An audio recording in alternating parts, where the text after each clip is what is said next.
തെരഞ്ഞെടുക്കപ്പെട്ട ദൈവത്തിന്റെ പ്രിയപ്പെട്ട ജനത്തെക്കുറിച്ച് യേശയ്യാ പ്രവാചകന്റെ പുസ്തകത്തിൽ 27-ാമത്തെ അധ്യായത്തിൽ വളരെ മനോഹരമായിട്ട് കുറച്ച് വചനങ്ങൾ പറഞ്ഞിട്ടുണ്ട്. നിങ്ങൾക്ക് ബൈബിൾ കൊണ്ടുവന്നിട്ടുണ്ട്. ഇന്നലെ അച്ഛൻ പറഞ്ഞതനുസരിച്ച് കുറേ പേര് ബൈബിൾ കൊണ്ടുവന്നിട്ടുണ്ട്. വലിയ സന്തോഷം. നമുക്ക് ബൈബിൾ എടുക്കാം. യേശയ്യാ പ്രവാചകന്റെ പുസ്തകം 27-ാം അധ്യായം, അതിൻ്റെ 2 മുതൽ 4 വരെയുള്ള വാക്യങ്ങൾ. യേശയ്യാ പ്രവാചകന്റെ പുസ്തകം 27-ാം അധ്യായം 2 മുതൽ 4 വരെയുള്ള വാക്യങ്ങൾ. അതായത് തെരഞ്ഞെടുക്കപ്പെട്ട യാക്കോബിനെ കുറിച്ചാണ് പറയുന്നത്. യാക്കോബിനെ കർത്താവ് തെരഞ്ഞെടുത്തപ്പോൾ ഇസ്രായേൽ എന്ന് കർത്താവ് നാമകരണം ചെയ്തു. ഒരു പുനർനാമകരണം യാക്കോബിന് കർത്താവ് കൊടുത്തു. പ്രിയപ്പെട്ടവരെ, നമ്മയും തെരഞ്ഞെടുക്കുമ്പോൾ നമ്മൾ ഓരോരുത്തരും കർത്താവിനെ സംബന്ധിച്ച് ഇസ്രായേലാണ്. ഹല്ലേലൂയ. അപ്പോൾ നമ്മെക്കുറിച്ച് കർത്താവിന് പറയാനുള്ളതാണ്. ബൈബിൾ ഉള്ളവർ ബൈബിളിൽ നോക്കാം, അല്ലാത്തവർക്ക് സ്ക്രീനിൽ നോക്കി ഒന്ന് വായിക്കാം. അന്ന് മനോഹരമായ, ശബ്ദം ഉയർത്തി വായിക്കാം, അന്ന് മനോഹരമായ മുന്തിരിത്തോട്ടത്തെക്കുറിച്ച് പാടുവിൻ, കർത്താവായ ഞാനാണ് അതിൻ്റെ സൂക്ഷിപ്പുകാരൻ. അതായത് കർത്താവ് തെരഞ്ഞെടുത്ത യാക്കോബിനെ കുറിച്ച്, നമ്മെക്കുറിച്ച് കർത്താവ് പറയുകയാണ്, ഞാനാണ് അതിൻ്റെ സൂക്ഷിപ്പുകാരൻ. ഹല്ലേലൂയ. ഉറക്കെ പറഞ്ഞ് ഇത്ര സന്തോഷമുള്ളോ? കർത്താവ് സൂക്ഷിക്കുന്ന കർത്താവിൻ്റെ സ്വന്തം ജനത്തിന് ഇത്ര സന്തോഷമുള്ളോ? അല്പം കൂടെ ശബ്ദം ഉയർത്തി ഉറക്കെ പറയാം, ഹല്ലേലൂയ, ഹല്ലേലൂയ. തുറന്ന് വചനം വായിച്ച്, ഞാൻ അതിനെ നിരന്തരം 2 ദിവസം ഇടവിട്ടാണോ? 2 ദിവസം ഇടവിട്ടാണോ? നമ്മളൊരു ചെടി വെച്ചാൽ ചിലപ്പോൾ നമ്മളൊരു യാത്രയ്ക്ക് പോയാൽ നമ്മൾ നനയ്ക്കാൻ മറക്കും. എന്നാൽ കർത്താവ് പറയാണ്, ഞാൻ അതിനെ നിരന്തരം നയിക്കുന്നു, നിരന്തരം നയിക്കുന്നു. എന്താണ് കർത്താവ് പറഞ്ഞിട്ടില്ലേ, നനച്ചു വളർത്തിയ പൂന്തോട്ടം പോലെ എന്ന്. അതുപോലെ നിരന്തരം നനയ്ക്കുന്നു. തുറന്ന് വായിക്കാം, ആരും നശിപ്പിക്കാതിരിക്കാൻ ഞാൻ അതിന് രാപകൽ. ഒരു ദൈവ പൈതലിൻ്റെ കാവൽക്കാരൻ ആരാ? സെക്യൂരിറ്റി ആരാ? വീട്ടിൽ വളർത്തുന്ന പട്ടിയാണോ? ആണോ? കർത്താവുകയാണ്. പറയാണ്, രാപകൽ ഞാൻ ആ തോട്ടത്തിന് കാവൽ നിൽക്കുന്നു. ആ തോട്ടം ആരാ? ആ തോട്ടം ആരാ? ആ തോട്ടം ആരാ? ഞാൻ എന്ന് പറയണം, നിങ്ങളാണെന്ന് പറയണം. ഹല്ലേലൂയ. ആ ഒരു ബോധ്യം നമുക്കുണ്ടാകണം. ഹല്ലേലൂയ. നിരന്തരം കർത്താവ് നനയ്ക്കുന്ന, കർത്താവ് സൂക്ഷിക്കുന്ന, കർത്താവൽ കാവൽ നിൽക്കുന്ന തോട്ടമാണ് നമ്മൾ ഓരോരുത്തരും. Hallelujah, hallelujah. തുടർന്ന് വായിച്ചേ, എനിക്ക് ക്രോധമില്ല, മുള്ളുകളും മുൾച്ചെടികളും മുളച്ചു വന്നാൽ ഞാൻ അവയോട് പൊരുതും, ഞാൻ അവയെ ഒന്നിച്ച് ദഹിപ്പിക്കും. ഹല്ലേലൂയ. അത് നല്ല മുന്തിരിത്തോട്ടാണ് കർത്താവ് നട്ടുപിടിപ്പിച്ചിരിക്കുന്നത്. അത് മുള്ളുകളോ മുൾച്ചെടികളോ ആയി മാറിയാൽ കർത്താവ് അതിനെ ദഹിപ്പിച്ച് കളയും. ഹല്ലേലൂയ. ആരാണ് ഈ മുള്ളും മുൾച്ചെടിയും? ആരാണ് ഈ മുള്ളും മുൾച്ചെടിയും? പ്രിയപ്പെട്ടവരെ, യോഹന്നാൻ ശ്ലീഹയുടെ സുവിശേഷത്തിലേക്ക് വരാം. യോഹന്നാൻ ശ്ലീഹയുടെ സുവിശേഷം 15-ാം അധ്യായം അതിൻ്റെ 6-ാമത്തെ തിരുവചനത്തിൽ വെട്ടി തീയിലെറിയപ്പെടുന്നവയെക്കുറിച്ച് പറയുന്നുണ്ട്. വെട്ടി തീയിലെറിയപ്പെടുന്നവയെക്കുറിച്ച് യോഹന്നാൻ ശ്ലീഹയുടെ സുവിശേഷം 15-ാം അധ്യായം അതിൻ്റെ 6-ാമത്തെ തിരുവചനം വായിക്കാം. എന്നിൽ വസിക്കാത്തവൻ മുറിച്ച ശാഖ പോലെ പുറത്തേക്ക് എറിയപ്പെടും. അത്തരം കമ്പുകൾ ശേഖരിച്ച് തീയിലിട്ട് കത്തിച്ച് കളയും. കർത്താവുമായി കൂട്ടായ്മയില്ലാത്ത വ്യക്തികളെ കുറിച്ചാണ് കർത്താവ് പറയുന്നത്, മുള്ളും മുൾച്ചെടികളും. അല്ലെങ്കിൽ കർത്താവിനോട് കൂട്ടായ്മയുള്ള, കർത്താവിനോട് ചേർന്നിരിക്കുന്ന ഓരോ വ്യക്തിയും കർത്താവിൻ്റെ ഫലമുള്ള മുന്തിരിത്തോട്ടമാണ്. Hallelujah, hallelujah. പ്രിയപ്പെട്ടവരെ, വ്യക്തിപരമായി നമ്മുടെ ആത്മീയ ജീവിതത്തിൽ കർത്താവ് നമ്മെക്കുറിച്ച് ആഗ്രഹിക്കുന്ന 2 പ്രധാനപ്പെട്ട കാര്യങ്ങളുണ്ട്. അതിൽ 1-ാമത്തെ കാര്യമാണ് നമുക്ക് വളർച്ചയുണ്ടാകണം. ഹല്ലേലൂയ. നമുക്ക് ഇൻ്റലക്ച്വലായിട്ട് അല്ലെങ്കിൽ ഭൗതികമായ ഒരു വളർച്ച നമ്മൾ നേടുന്നുണ്ട്, അല്ലേ? അല്ലെങ്കിൽ അതിനു വേണ്ടി അധ്വാനിക്കുന്നുണ്ട്. എന്നാൽ ആത്മീയമായ മേഖലയിലെ വളർച്ചയ്ക്ക് വേണ്ടി നമ്മൾ എത്രമാത്രം അധ്വാനിക്കുന്നുണ്ട്? നമ്മൾ രാവിലെ 5 മണിക്ക് എഴുന്നേറ്റാൽ ചിലപ്പോൾ രാത്രി 8 മണി, 9 മണി, അല്ലെങ്കിൽ 10 മണി, 12 മണി വരെ ഈ ഭൂമിയിൽ ഈ ജീവിതത്തിൻ്റെ കാര്യങ്ങൾ ക്രമപ്പെടുത്താൻ വേണ്ടി നെട്ടോട്ടം ഓടിക്കൊണ്ടിരിക്കുക. ഇങ്ങനെ അതിശക്തമായി നമ്മൾ അധ്വാനിച്ചുകൊണ്ടിരിക്കുകയാണ്. എന്നാൽ നമ്മുടെ ആത്മാവിൻ്റെ സ്ഥിതിയുടെ വളർച്ചയ്ക്ക് വേണ്ടി ഭൗതിക കാര്യങ്ങളെക്കാൾ ആത്മീയമായ കാര്യങ്ങൾക്ക് വേണ്ടി നമ്മൾ എത്രത്തോളം അധ്വാനിക്കുന്നുണ്ട്? 24 മണിക്കൂർ നമുക്ക് സമയമുള്ളപ്പോൾ, അല്ലെങ്കിൽ ഇന്ന് വരെ നമ്മൾ ജീവിച്ചിരിക്കുന്ന നമ്മുടെ ആയുസ്സിൻ്റെ ഇത്രയും മണിക്കൂർ വരെ ആത്മാവിൻ്റെ വളർച്ചയ്ക്ക് വേണ്ടി നമ്മുടെ കാറ്റഗിസത്തിന് പോയ 12 വർഷത്തിലൊഴികെ നമ്മൾ എത്രത്തോളം അധ്വാനിച്ചിട്ടുണ്ട്? ആ 12 വർഷം പോലും ഞായറാഴ്ച മാത്രമാണ് പോണത്. നമ്മൾ നമ്മുടെ മക്കൾക്ക് എത്രത്തോളം ഈശോയെ നമ്മൾ കൊടുക്കുന്നുണ്ട്? നമ്മൾ ലോൺ എടുത്ത് മക്കളെ എൻജിനീയറിങ്ങിന് വിടുന്നു, അല്ലെങ്കിൽ MBBSന് വിടുന്നു, രാവിലെ ട്യൂഷന് വിടുന്നു, രാവിലെ മക്കളെ ബാഗ് പാക്ക് ചെയ്ത് നമ്മൾ കോളേജിലേക്ക് വിടുന്നു, സ്കൂളിലേക്ക് വിടുന്നു. അവർ പഠിക്കാൻ പറഞ്ഞ് നമ്മൾ അവരുടെ പുറകെ നടക്കുന്നു. ട്യൂഷൻ പിള്ളേർക്ക് ഒന്നിനും നേരെയില്ല. പ്രിയപ്പെട്ടവരെ, നമ്മൾ എത്രത്തോളം ഇതുപോലെ ഈശോയെ കൊടുക്കാൻ വേണ്ടി നമ്മുടെ മക്കളുടെ മുമ്പിൽ നമ്മൾ അധ്വാനിച്ചിട്ടുണ്ട്? Hallelujah, hallelujah. ഒരു പക്ഷേ ഈ ഭൂമിയിൽ മരിച്ചാൽ അഴുകിത്തീർന്ന് നാറ്റം വമിക്കുന്ന ഈ ശരീരത്തിന് വേണ്ടി, അല്ലെങ്കിൽ ഇവിടെ ഇട്ടിട്ട് പോകേണ്ട സമ്പത്തിന് വേണ്ടി നമ്മൾ 24 മണിക്കൂറിൽ ഏറ്റവും അധികം സമയം നമ്മുടെ ജീവിതത്തിൻ്റെ 90% അതിനുവേണ്ടി അധ്വാനിക്കുമ്പോൾ, നിത്യജീവിതത്തിൽ ഈശോയോട് ചേർന്നിരിക്കുന്ന നമ്മുടെ ആത്മാവിന് വേണ്ടി നമ്മൾ എത്രത്തോളം അധ്വാനിക്കുന്നുണ്ട്? ഹല്ലേലൂയ. അത് വളരെ പ്രധാനപ്പെട്ട കാര്യമാണ്. നമ്മുടെ മക്കൾ ഇന്ന് അനേകം യുവജനങ്ങൾ, അച്ഛൻ കഴിഞ്ഞ ദിവസങ്ങളിൽ പറഞ്ഞു, യുവജനങ്ങൾക്ക് വേണ്ടിയുള്ള ധ്യാനം അട്ടപ്പാടിയിൽ നടക്കുമ്പോൾ അനേകം യുവജനങ്ങളെ കണ്ടെത്തുമ്പോൾ അനേകരിൽ ദൈവവിശ്വാസമില്ല, അല്ലെങ്കിൽ ഇതൊക്കെ വെറും തട്ടിപ്പാണ് എന്ന് ചിന്തിച്ച് വരുന്ന അനേകം യുവജനങ്ങളെ കാണുന്നു. എന്നാൽ ധ്യാനത്തിന് ശേഷം പരിശുദ്ധാത്മാവ് ഇടപെട്ട് കഴിയുമ്പോൾ അവരിൽ വിശ്വാസം വർദ്ധിക്കുന്നു. അച്ഛൻ ഇന്നലെ നമ്മളോട് പറഞ്ഞു, അത് ഒരാളുടെ അനുഭവമല്ല, അനേകം യുവജനങ്ങളിൽ. നമ്മൾ ഇതിന് കണക്ക് പറയേണ്ടി വരും. പ്രിയപ്പെട്ടവരെ, നമ്മുടെ മക്കളിലേക്ക് വിശ്വാസം പകർന്നു കൊടുക്കാൻ ബാധ്യസ്ഥരായ നമ്മൾ അലസത കാണിച്ചതുകൊണ്ട് നമ്മുടെ മക്കളിലേക്ക് കർത്താവിനെ കൊടുക്കാൻ നമ്മൾ മറന്നുപോയിട്ടുണ്ടെങ്കിൽ, പ്രിയപ്പെട്ടവരെ, നമ്മൾ വലിയ വീഴ്ച വരുത്തിയിട്ടുണ്ട്. ഇനിയുള്ള മണിക്കൂറിലെങ്കിലും നമ്മൾ അതിനു വേണ്ടി അധ്വാനിക്കണം. മക്കൾക്ക് വേണ്ടി മാത്രമല്ല, നമ്മുടെ ആത്മാവിൻ്റെ രക്ഷയ്ക്ക് കൂടെ വേണ്ടി നമ്മൾ അധ്വാനിക്കണം. Hallelujah, hallelujah. കാരണം നമ്മുടെ സമ്പാദ്യവും നമുക്കുള്ളതും ഈ ഭൂമിയിലെ സന്തോഷവും എല്ലാം പോകുമ്പോഴും നമുക്ക് നഷ്ടപ്പെടാതെ ഇരിക്കേണ്ടത് യേശു ക്രിസ്തു മാത്രമാണ്. ഇന്ന് പിതാവ് നമ്മളോട് പറഞ്ഞു, അവിടെ മാത്രമാണ് രക്ഷയുള്ളത്. ആ യേശു ക്രിസ്തു നഷ്ടപ്പെട്ടാൽ, നമ്മുടെ ആത്മാവ് നഷ്ടപ്പെട്ടാൽ, ബാക്കി എന്തെല്ലാം നേടിയാലും അതെല്ലാം ഫലരഹിതമാണ്. Hallelujah, hallelujah. പ്രിയപ്പെട്ടവരെ, അതുകൊണ്ട് കർത്താവ് നമ്മെക്കുറിച്ച് ആഗ്രഹിക്കുകയാണ് നമുക്കൊരു വളർച്ചയുണ്ടാകണം. നമ്മളിൽ എത്ര പേര് മക്കളെ ലോൺ എടുത്ത് കാറ്റഗിസം പഠിപ്പിച്ചിട്ട് കടബാധ്യതയിലായിട്ടുണ്ട്? ആരെങ്കിലും ആയിട്ടുണ്ടോ? ആരെങ്കിലും ആയിട്ടുണ്ടോ? Hallelujah, hallelujah.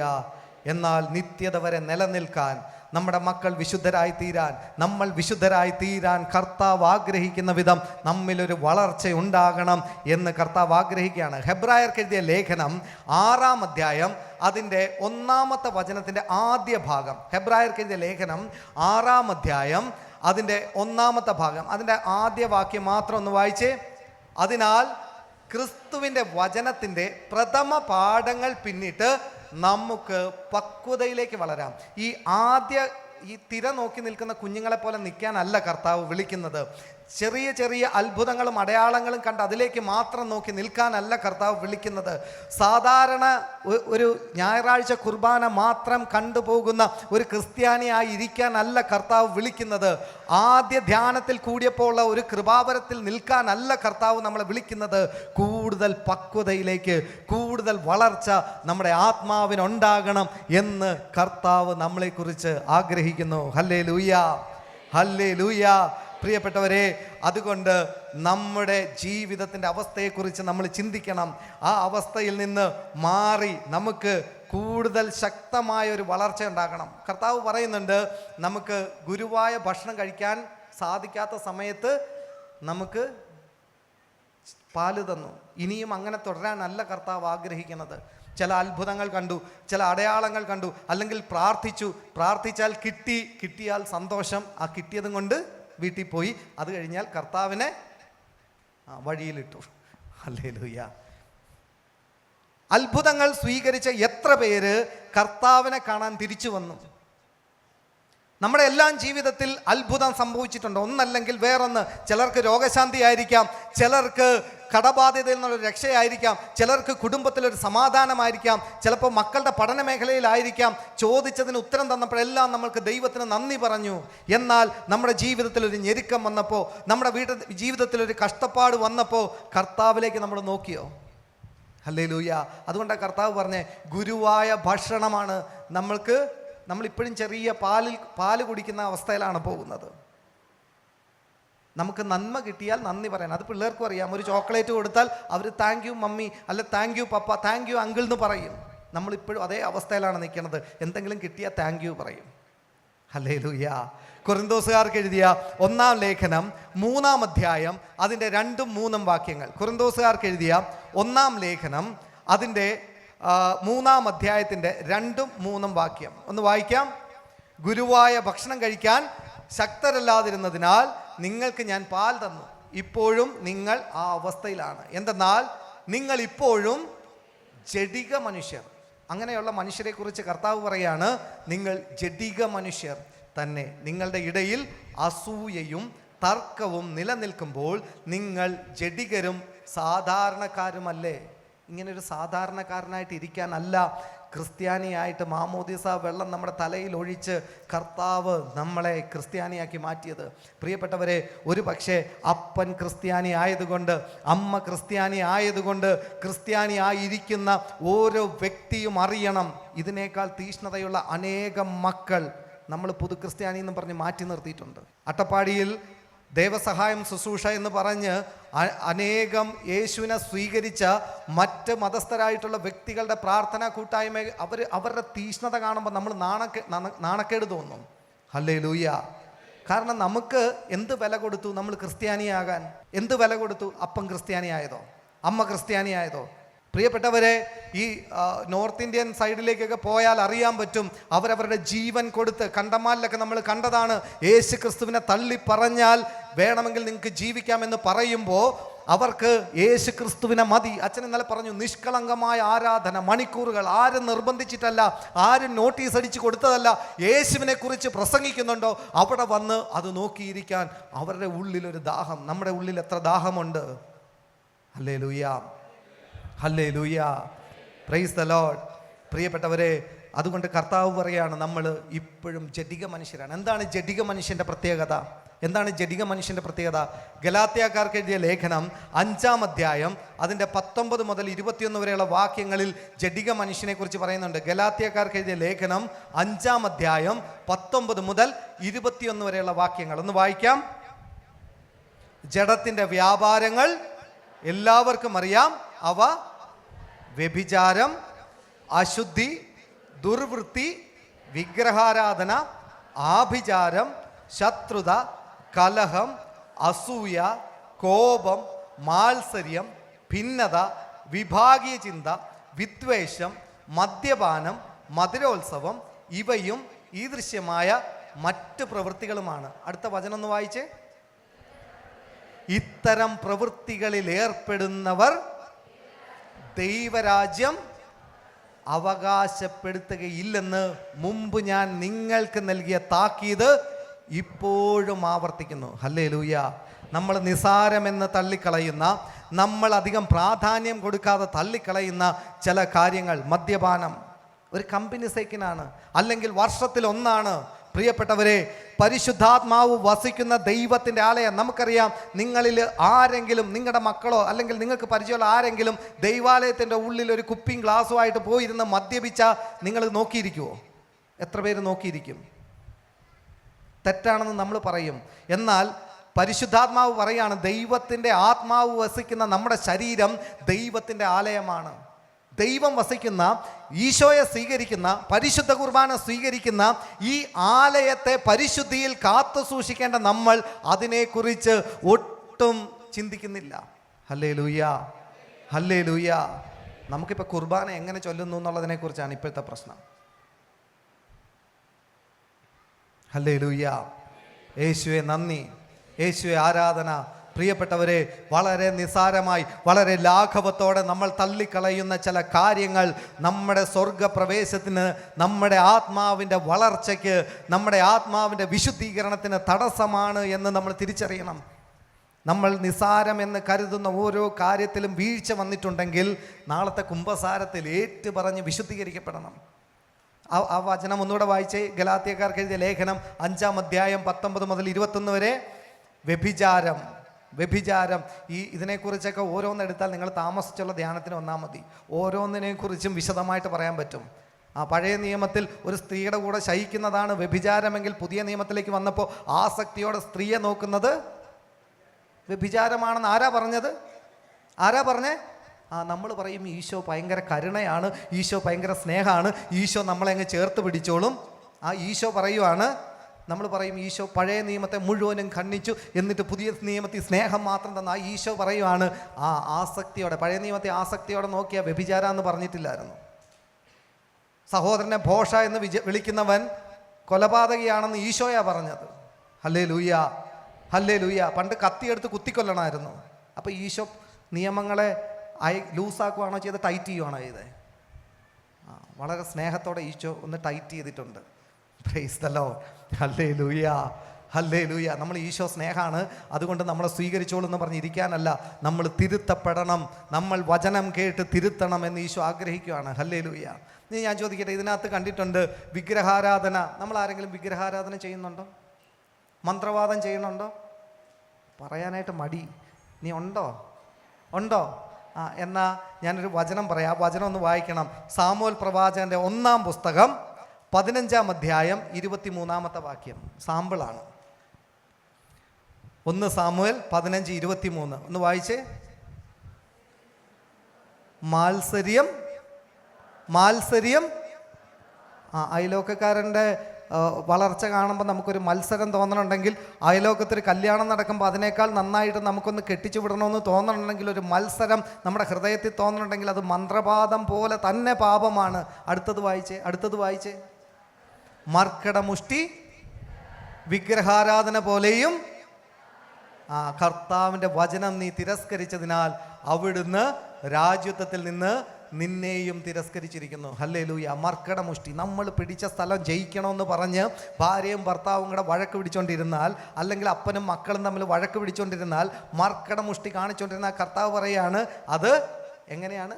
വിഗ്രഹാരാധന പോലെ തന്നെ പാപമാണ്. ഇനി മറ്റൊരു പാപമുണ്ട്. വിഗ്രഹാരാധന പോലെ തന്നെയുള്ളൊരു പാപത്തെക്കുറിച്ച് പറയുന്നുണ്ട്. പ്രിയപ്പെട്ടവരെ, കൊളോസോസുകാർക്ക് എഴുതിയ ലേഖനം 3-ാം അധ്യായം അതിൻ്റെ 5-ാമത്തെ തിരുവചനം. കൊളോസോസുകാർക്ക് എഴുതിയ ലേഖനം 3-ാം അധ്യായം 5-ാമത്തെ തിരുവചനം വായിച്ചേ. അതുകൊണ്ട് അസന്മാർഗികത, അശുദ്ധി, മനക്ഷോഭം, ദുർവിചാരങ്ങൾ, വിഗ്രഹാരാധന തന്നെയായ എന്ത്? ഈ ദ്രവ്യാസക്തി. മറ്റേ നമ്മൾ ഈ വല്ല കടയിലും കിട്ടുന്ന സാധനമാണോ ദ്രവ്യാസക്തി എന്ന് പറയണത്?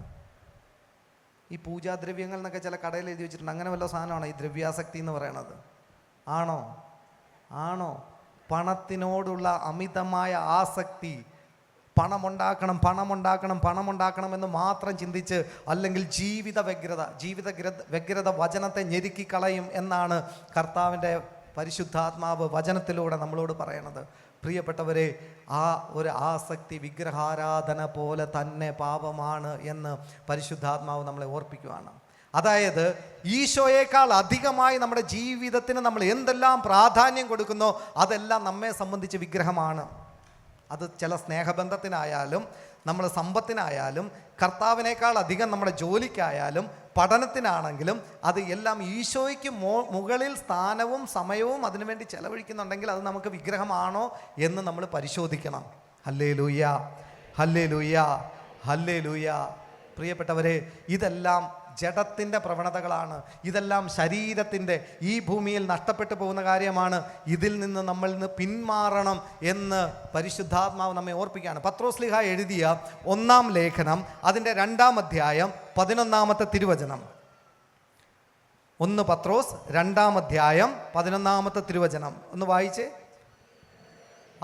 പ്രിയപ്പെട്ടവരെ, നിങ്ങളുടെ ആത്മാവിനെതിരായി പോരാടിക്കൊണ്ടിരിക്കുന്ന ശാരീരിക പ്രവണതകളിൽ നിന്ന് പരദേശികളും വിപ്രവാസികളും എന്ന നിലയിൽ ഒഴിഞ്ഞു നിൽക്കാൻ നിങ്ങളോട് ഞാൻ അപേക്ഷിക്കുന്നു. ഹല്ലേലൂയ. എങ്ങനെ മാറി നിൽക്കണം? ആരോട് പോരാടിക്കൊണ്ടിരിക്കുന്ന പ്രവണത എന്നാ പറഞ്ഞത്? ആത്മാവിനോട് പോരാടിക്കൊണ്ടിരിക്കുന്ന ശരീരത്തിൻ്റെ പ്രവണത. പ്രിയപ്പെട്ടവരെ, ശരീരത്തിൻ്റെ പ്രവണതയനുസരിച്ച് പോകാനല്ല കർത്താവ് നമ്മളെ വിശുദ്ധീകരിച്ചത്. ശരീരത്തിൻ്റെ പ്രവണതകളനുസരിച്ച് പോകാനല്ല കർത്താവ് നമുക്ക് വേണ്ടി ക്രൂശിതനായത്. Hallelujah, hallelujah. പ്രിയപ്പെട്ടവരെ, അതിൻ്റെ മേൽ യേശു ക്രിസ്തുവിൻ്റെ കുരിശു മരണത്തിലൂടെ ഒരു വിജയം നമുക്കുണ്ട്. Hallelujah, hallelujah. ശരീരത്തിൻ്റെ പ്രവണതകളനുസരിച്ച് പോയാൽ ആത്മാവ് തരുന്ന വഴികളിലൂടെ നടക്കാൻ നമുക്ക് പറ്റാതെ വരും. കാരണം അത് ആത്മാവിനെതിരാണ്. റോമാലേഖനം 8-ാം അധ്യായം 7-ാമത്തെ തിരുവചനം. റോമാലേഖനം 8-ാം അധ്യായം 7-ാമത്തെ തിരുവചനം നോക്കിക്കേ. ജഡിക താല്പര്യങ്ങളിൽ മുഴുകിയിരിക്കുന്ന മനസ്സ് ദൈവത്തിൻ്റെ ശത്രുവാണ്. അത് ദൈവത്തിൻ്റെ നിയമത്തിന് കീഴ്പ്പെടാൻ അതിന് സാധിക്കുകയില്ല. നമുക്ക് വചനം പാലിക്കണമെന്ന് ആഗ്രഹമുണ്ട്, കർത്താവിന് ഇഷ്ടപ്പെട്ട വഴിയിലൂടെ നടക്കണമെന്നൊക്കെ ആഗ്രഹമുണ്ട്. പക്ഷേ ജഡത്തെ നമ്മൾ ക്രൂശിച്ചില്ലെങ്കിൽ, ജഡത്തിൻ്റെ മേൽ നമുക്കൊരു വിജയം നമ്മൾ സ്വീകരിച്ചില്ലെങ്കിൽ, പ്രിയപ്പെട്ടവരെ, അത് നമുക്ക് വചനം പാലിക്കാൻ, കർത്താവ് ആഗ്രഹിക്കുന്ന വിധം നടക്കാൻ നമ്മെ തടസ്സമാക്കി മാറ്റും. ഹല്ലേലൂയ. നമുക്ക് സ്വാതന്ത്ര്യമുണ്ട്. നമ്മുടെ കണ്ണിൻ്റെ പ്രേരണകൾക്കനുസരിച്ച് പോകാം, കാതിൻ്റെ പ്രേരണകൾക്കനുസരിച്ച് പോകാം. ഈ ലോകത്തിൽ മറ്റുള്ളവർ പ്രേരിപ്പിക്കുന്ന ഏത് വഴിയിലൂടെ വേണമെങ്കിലും നമുക്ക് മുമ്പോട്ട് പോകാൻ സാധിക്കും. എന്നാൽ നമ്മൾ ഇതിനെല്ലാം വില കൊടുക്കേണ്ടി വരും. ഇതിനെല്ലാം ദൈവസന്നിധിയിൽ നാം നിൽക്കേണ്ടി വരും. Hallelujah, hallelujah. സഭാപ്രസംഗൻ്റെ പുസ്തകം 11-ാം അധ്യായം അതിൻ്റെ 9-ാമത്തെ തിരുവചനം. സഭാപ്രസംഗൻ്റെ പുസ്തകം 11-ാം അധ്യായം അതിൻ്റെ 9-ാമത്തെ തിരുവചനം. യുവാവേ എന്നാന്ന് വിചാരിച്ചിട്ട് ഇത് യുവാക്കൾക്ക് മാത്രമുള്ളതാണെന്ന് വിചാരിക്കരുത്. ഇത് നമ്മളോടെല്ലാം പരിശുദ്ധാത്മാവ് ഈ രാത്രി സംസാരിക്കുവാണ്. യുവാവേ, യുവത്വത്തിൽ നീ സന്തോഷിക്കുക. യൗവനത്തിൻ്റെ നാളുകളിൽ നിന്റെ ഹൃദയം നിന്നെ ആനന്ദിപ്പിക്കട്ടെ. ഹൃദയത്തിൻ്റെ പ്രേരണകളെയും കണ്ണിൻ്റെ അഭിലാഷങ്ങളെയും പിൻചെല്ലുക. എന്നാൽ ഓർമ്മിച്ചു കൊള്ളുക, ഇവയ്ക്കെല്ലാം ദൈവം നിന്നെ ന്യായവിധിക്കായി വിളിക്കും. Hallelujah, hallelujah. ഒരു ദിവസം കർത്താവിൻ്റെ സന്നിധിയിൽ ന്യായവിധിക്കായി നിൽക്കുമ്പോൾ നമ്മുടെ പണമോ നമ്മുടെ വിദ്യാഭ്യാസമോ നമ്മോടൊപ്പം പാപത്തിന് കൂട്ടുനിന്നവരോ ആരും കാണിയല്ല. നമ്മൾ ഒറ്റയ്ക്ക് കർത്താവിൻ്റെ സന്നിധിയിൽ നിൽക്കേണ്ടി വരും. ഹല്ലേലൂയ. പ്രിയപ്പെട്ടവരെ, ദൈവത്തിൻ്റെ സന്നിധിയിൽ നമ്മുടെ കളകളെ, നമ്മുടെ മുൾച്ചെടികളെ എല്ലാം മാറ്റാൻ നമ്മൾ തയ്യാറാകണം. നമുക്കൊന്ന് എഴുന്നേറ്റ് നിൽക്കാം. പരിശുദ്ധാത്മാവ് ഈ രാത്രി നമ്മോട് പറയുകയാണ്, നമ്മുടെ മുൾച്ചെടികളെയും നമ്മളിലെ മുള്ളുകളെയും എല്ലാം അവിടുന്ന് ചാമ്പലാക്കാൻ ശക്തനാണ്. ഒരു നിമിഷം കണ്ണുകളടയ്ക്കാം. നമ്മൾ കർത്താവിന് വേണ്ടി ഫലം പുറപ്പെടുവിക്കുന്നവരായിട്ട് മാറണം. ഹല്ലേലൂയ. ജെറമ്യാ പ്രവാചകന്റെ പുസ്തകം 2-ാം അധ്യായം 21-ാമത്തെ തിരുവചനം. കണ്ണുകളൊന്നടയ്ക്കുക. ജെറമ്യാ പ്രവാചകന്റെ പുസ്തകം 2-ാം അധ്യായം അതിൻ്റെ 21-ാമത്തെ തിരുവചനം പറയുന്നത് ഇങ്ങനെയാണ്: തിരഞ്ഞെടുക്കപ്പെട്ട വിശിഷ്ട മുന്തിരിച്ചെടിയായിട്ടാണ് ഞാൻ നിന്നെ നട്ടത്, പിന്നെ നീ എങ്ങനെ ദുഷിച്ച് കാട്ടുമുന്തിരിയായി തീർന്നു. നല്ല മുന്തിരി ഉണ്ടാകുന്ന, ഫലഭൂരിഷ്ടമായ മുന്തിരിയായിട്ട്, ഏറ്റവും നല്ല വിശിഷ്ടമായ മുന്തിരിച്ചെടിയായി ഞാൻ നിന്നെ നട്ടു. എങ്ങനെ നീ കാട്ടുമുന്തിരിച്ചെടിയായി മാറി? ഈ കാട്ടുമുന്തിരിച്ചെടിയിൽ നിന്നും നമ്മുടെ ജീവിതത്തെ ഫലം കായ്ക്കുന്ന നല്ല മുന്തിരി ഉണ്ടാകുന്ന ചെടിയായിട്ട് നമ്മൾ മാറ്റണം. Hallelujah, hallelujah. പ്രിയപ്പെട്ടവരെ, നമ്മളൊരു വിശുദ്ധീകരണത്തിന് തയ്യാറായാൽ, നമ്മുടെ കുറവുകളെ ഓർത്ത് നമ്മൾ മനസ്തപിച്ചാൽ, അനുതാപത്തോടെ കുംഭസാരത്തിൽ ഏറ്റുപറഞ്ഞാൽ, കർത്താവ് വീണ്ടും നമ്മളെ കൂട്ടിച്ചേർത്ത് വയ്ക്കും. കുമരകംകാർക്ക് ബഡ് ചെയ്ത മാവിനെ കുറിച്ച് പറഞ്ഞു തരേണ്ട ആവശ്യമില്ല. പ്രിയപ്പെട്ടവരെ, ഒരു ബഡ് ചെയ്ത മാവ്, നമ്മൾ ഏറ്റവും നല്ല ഫലമുണ്ടാകുന്ന ഒരു മാവിനെ ഒരു കാട്ടുമാവിനോട് ചേർത്ത് വെച്ച് ബഡ് ചെയ്ത് കഴിയുമ്പോൾ ആ കാട്ടുമാവിൻ്റെ വേര് മണ്ണിൽ നിന്നും സ്വീകരിക്കുന്ന വളത്തെ സ്വീകരിച്ച് ഏറ്റവും നല്ല മാങ്ങ ഉണ്ടാകുന്നത് പോലെ യേശു ക്രിസ്തുവിൻ്റെ ശരീരത്തോട് ചേർത്ത് വെച്ചിരിക്കുന്ന നമ്മുടെ ജീവിതത്തിൽ യേശു ക്രിസ്തുവിൻ്റെ ഫലം നമ്മിലൂടെ പുറപ്പെടുന്നത് അനേകം ജനതകൾ കാണാനിടയാകും. നിങ്ങൾ ആഗ്രഹിക്കുന്നുണ്ടോ? ഏശയ്യാ പ്രവാചകന്റെ പുസ്തകം 27-ാം അധ്യായത്തിൻ്റെ 6-ാമത്തെ തിരുവചനം. ഏശയ്യാ പ്രവാചകന്റെ പുസ്തകം 27-ാം അധ്യായത്തിൻ്റെ 6-ാമത്തെ തിരുവചനം. ഭാവിയിൽ യാക്കോബ് വേരുപിടിക്കും, ഇസ്രയേൽ പുഷ്പിക്കുകയും ശാഖകൾ വിരിക്കുകയും ചെയ്യും, ഭൂമി മുഴുവൻ അതിൻ്റെ ഫലങ്ങൾ കൊണ്ട് നിറയും.